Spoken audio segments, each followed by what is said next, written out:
Jeel chanarra dagaagee nawaame bosona keessa sila barbaachuun ana argu suuqa dhoksaasi nawaame safuudha kan.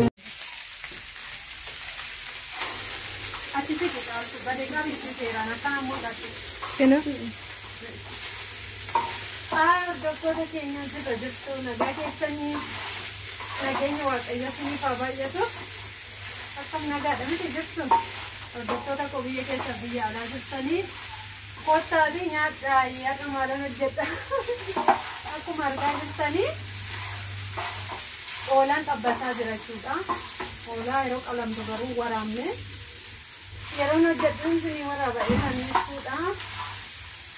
Kun akkuma argitanii foon oolaan xabbataa jira. Reefuun jammara jechuudha. Ofii kootiif immoo miti immoo mucaan hiriyaa lammii deessee jirti isin jedhe wanti kanaan dura gaafa qeenxee hojjedhu mana isin jira jechuudha. Nyaachuudhaaf xabbataa jirra jechuudha. Kottaa nyaadhaayi isiniin jennaan itti. Warri foon oolaa dharraa kan kottaa nyaadhaayi. Garuu biyya arabaa foon guute garuu akka kanatti isinitti hin tolu malee. Akka kan Itoophiyaa isinitti hin tolu jechuudha. Inni akka argitanii kun foon xabbataan jira.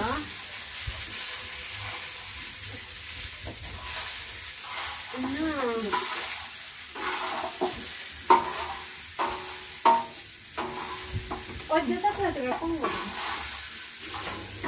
Inni kushiinaa mana koomitiin beeku mana namaan jira jechuudha. Mana hiriyaa lammii jaartii saddeetiin jedheera. Asan jira. Akkasitti nan oolaa xabbataa jira jechuudha. Kottaa nyaadhaa. Hin bareedamu hin bareedu.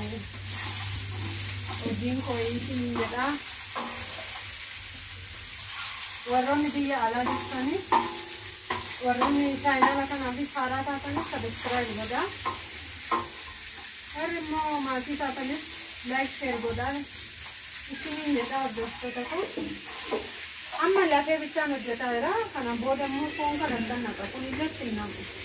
Kun ittiin namu ishii xaxxarsuudhaaf as goone malee ittiin naquufi miti kana. Dura lafee godheen jechuudha.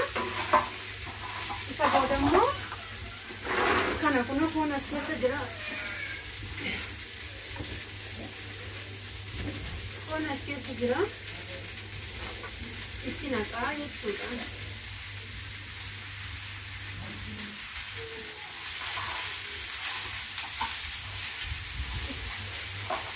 Akkasitti kun haala kanaan araasiin kunuunsaa jira jechuudha.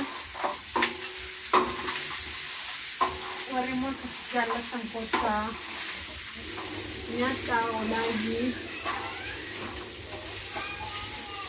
isiniin jenna. Oomeen muka kana jala maa kaa'e? Haa qabatu.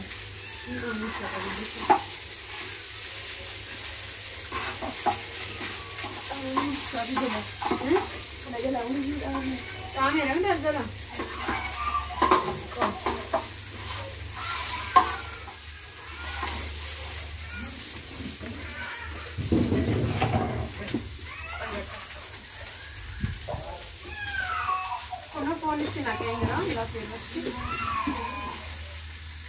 Ni da kunja.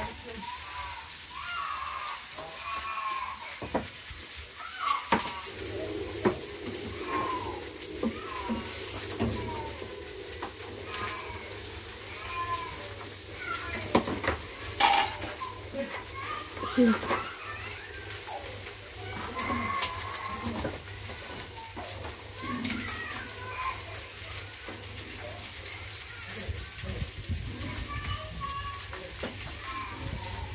Manta em. Yeroo hundaa akkuma boo'etti.